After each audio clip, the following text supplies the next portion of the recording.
What if I told you there's a 37-year-old African soldier, not a president, not a billionaire, but a young revolutionary who's challenging the entire Western world?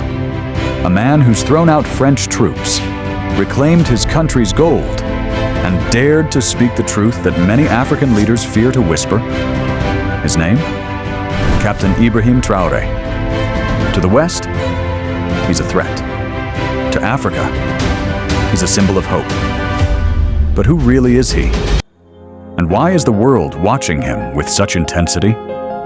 You're about to find out. Captain Ibrahim Traoré was born in 1988 in Burkina Faso, a landlocked West African country rich in gold, culture, and revolutionary history.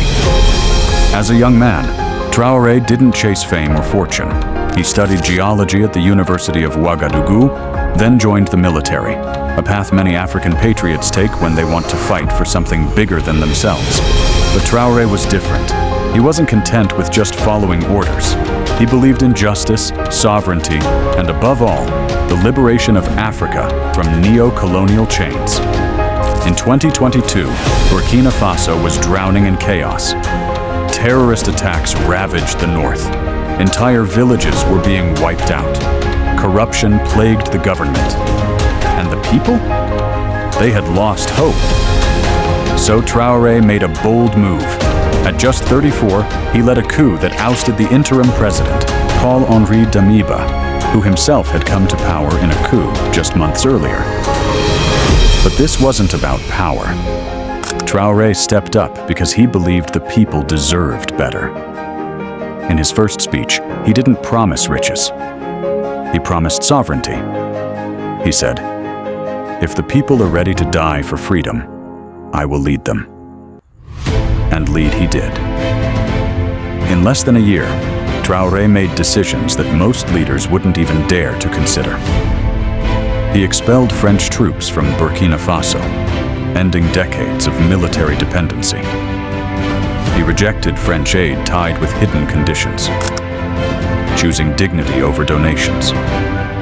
He demanded control of Burkina Faso's gold, questioning how a country so rich in natural resources could still be one of the poorest.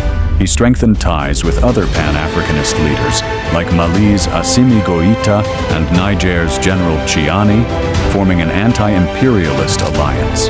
He encouraged youth participation, urging young Africans to be builders, defenders, and thinkers, not just consumers of Western culture. And all of this before turning 36. Traoré is not just fighting for Burkina Faso. He envisions a united, self-reliant Africa. Africa where countries trade with each other, not just Europe or China.